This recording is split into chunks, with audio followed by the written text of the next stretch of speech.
Welcome to another Final Fantasy XIV guide. Today I have a guest, Electrininja from Electrininja's lab. Thank you for joining us. Oh, are we recording? Yes. Okay, well, let's get into it. Can I call you EJ? No, if you're gonna call me anything, call me E-Ninja. Okay, so EJ, have you heard? Garo is ending. Wait, what the heck is Garo? Garo, or Golden Knight Garo, is a live-action Japanese television show that has been described as Power Rangers for adults. I personally have never seen it. Huh.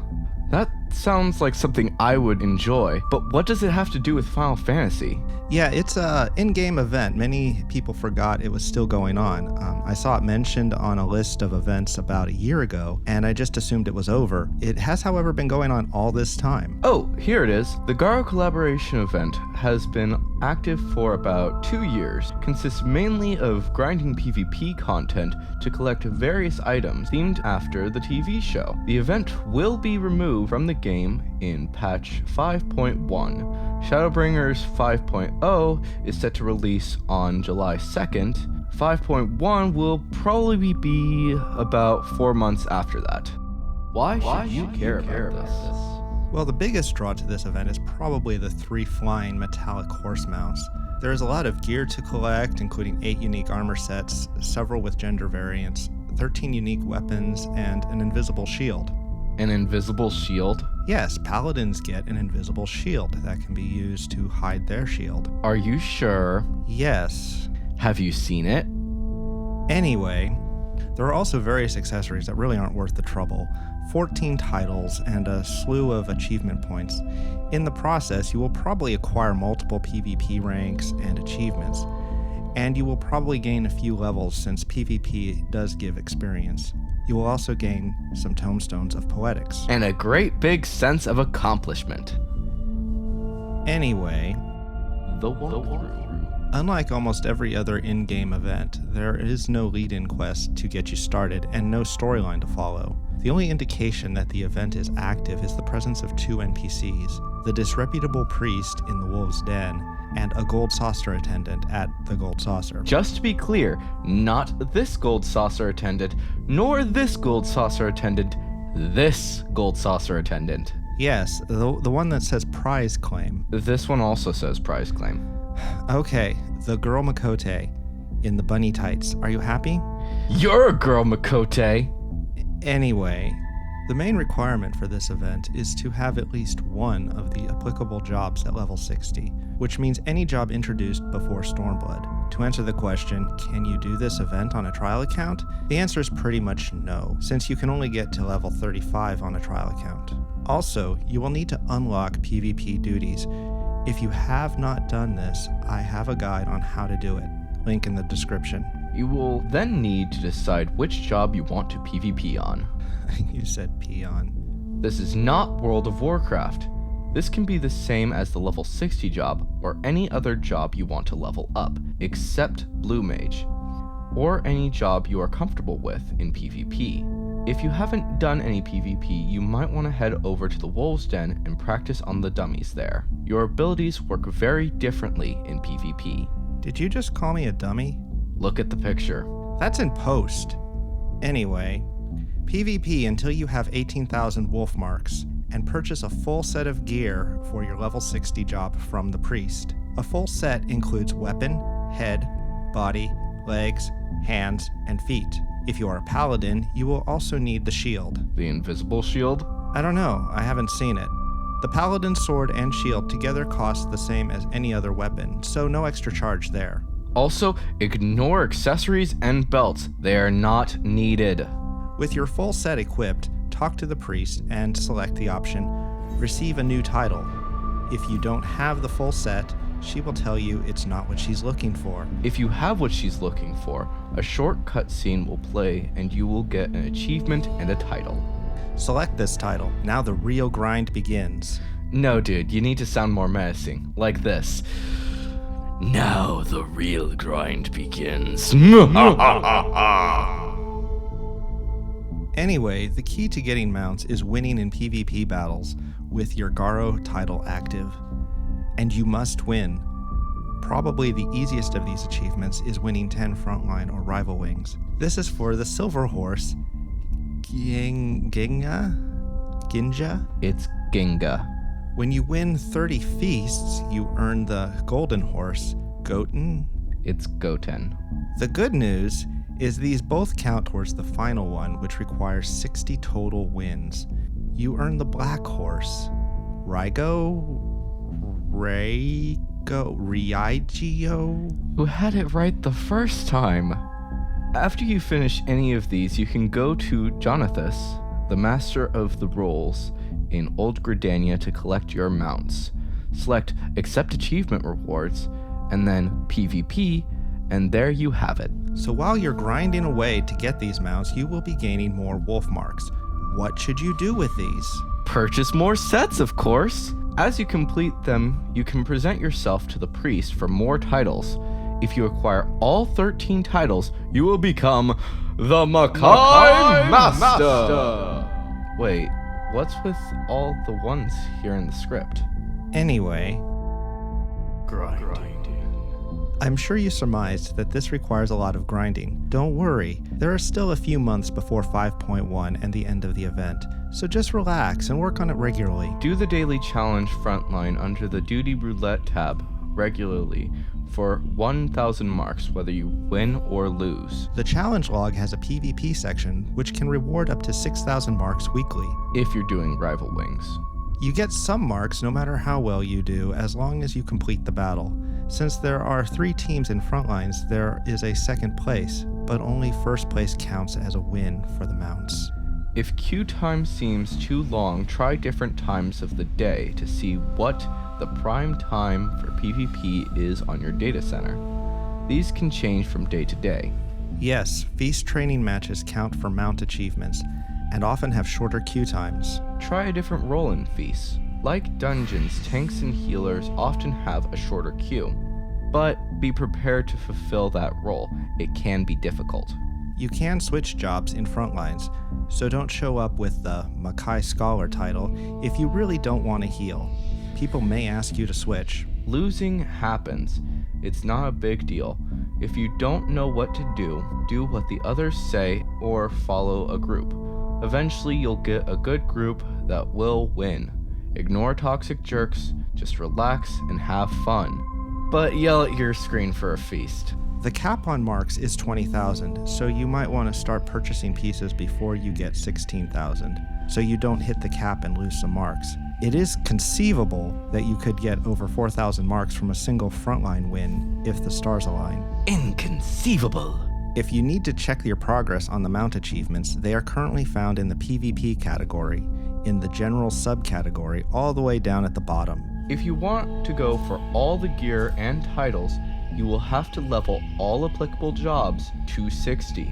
If the job you are PvPing on reaches 60, you may want to switch to something else that is below 60. You said peeing on. Really? The same joke? Collecting gear and titles. Garo gear sets are primarily for obtaining titles and glamour. Gear stats don't matter in PvP, and you can get much better gear pretty easily, such as Shire gear in Idleshire. Idleshire. Whatever. Though there are 13 applicable jobs with their own weapon and respective titles, there are only 9 armor sets you need to purchase since several jobs share armor. The priest divides the gear into ranged and melee, but I prefer to think in terms of robed and armored. The robe sets have gender variants, and several pieces such as pants look alike.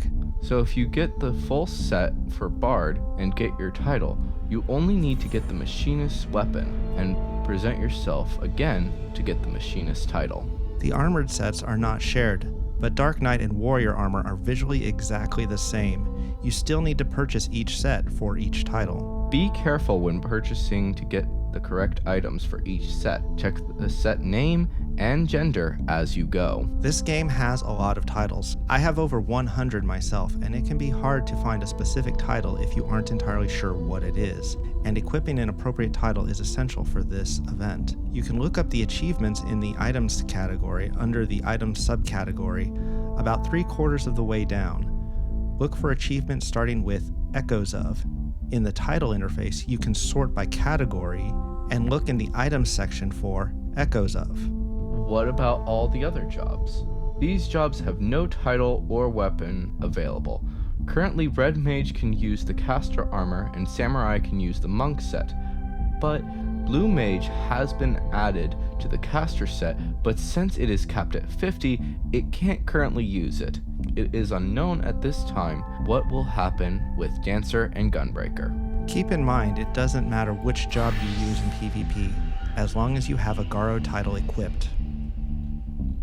Now, as far as accessories and belts go, don't bother! They are not required for any achievements. The Shire gear is better attribute-wise. They don't appear on the Calamity Salvager, and they all frickin' look alike. Calamity Salvager. When you present yourself to the priest and receive a title, the gear set becomes available from the Calamity Salvager. If you don't know, the Calamity Salvager will sell back to you for a small fee many items from quests and achievements if they are lost or destroyed. Calamity Salvagers are found in all 3 of the starting cities. So if you are trying to collect all this gear and don't have space for it, you can safely destroy it after you obtain the title. You can always come to the Calamity Salvager and purchase it for a few thousand gil. A full set costs 9,000 gil. Both gender versions are unlocked, so if you ever change your character's gender, the other variant will be there waiting for you. While the disreputable priest separates them by ranged and melee, the Calamity Salvager separates them by disciples of magic and disciples of war, like many other vendors. Gold saucer. So, what about that gold saucer attendant? Just to be clear, not this gold saucer attendant, nor this gold saucer attendant, nor this gold saucer attendant, this gold saucer attendant. Why don't these people have names? Yeah, I know, right? Anyway, notice she has the butterfly, which is identical to the headpiece from the Bard and Machinist set. Apparently she was added a little while after the event began to allow people who didn't want to PvP to obtain the gear. However, the gear she sells is statless, level 1, and not dyeable. It has all the same class restrictions, but since it's level 1, it can be used much earlier. This means that Blue Mage can use the caster set. The gear is divided into Prize Exchange 1 for Disciples of War, and Prize Exchange 2 for Disciples of Magic. There are no accessories or belts, which is no great loss. The thing is, this stuff is really expensive. It costs 300,000 MGP for a full set, 400,000 for the Paladin because both the sword and shield are 100k each. It's easier to get enough for a set losing in PvP. If you wanted to collect them all, it would be over 3 million MGP that you could be spending for other things that are only available at the Gold Saucer. The kicker is that according to the sources I found, and I'm not going to spend all that MGP to confirm it, you can't use this gear to obtain the titles from the disreputable priest, and therefore it never appears on the Calamity Salvager. So this is for people who like the appearance, have MGP and inventory space to spare, but don't care about the titles, achievements, or mounts. It's a niche market. You mean niche? Anyway. No. I want to know the Notable items. Okay, I just want to mention some notable items you can obtain. First, shorts. All the robe sets have these basic shorts. It can be hard to find just basic, plain shorts without weird patterns or added bits. When dyed, they lose that shiny leather look and look more like fabric. These are all job locked, so you may need several pairs of shorts. Second is the Machinist's weapon, which is a small pistol. Machinists hold their weapon in one hand, but most of them are quite large, like as long as rifles. So if you want a small gun, here you go. And it can be dyed like all the PvP Garo gear. Finally, as mentioned before, the invisible shield for Paladin. You can glamour this onto your shield and it will look like you don't have a shield. So now your Paladin can look like a crafter or gatherer? Pretty much. Is the shield dyeable? Yes? Well, that's it for now. Maybe when I get done, I will make a follow-up video with some more details on each set. Thank you to EJ for joining us today. It's Electrininja, you jerk! Check out his channel, Electrininja's Lab. Link in the description. Thank you for watching. If you like, comment, or subscribe, I would really appreciate it. I don't think stores accept I would really appreciate it, but I know for a fact that they stopped taking I'll be your best friends a while ago. Bye. Badon. What is that? It's the Asio word for goodbye. I say it at the end of all of my videos. Oh. Really? Yes. Don't you watch my stuff? I rarely make it to the end. Badon!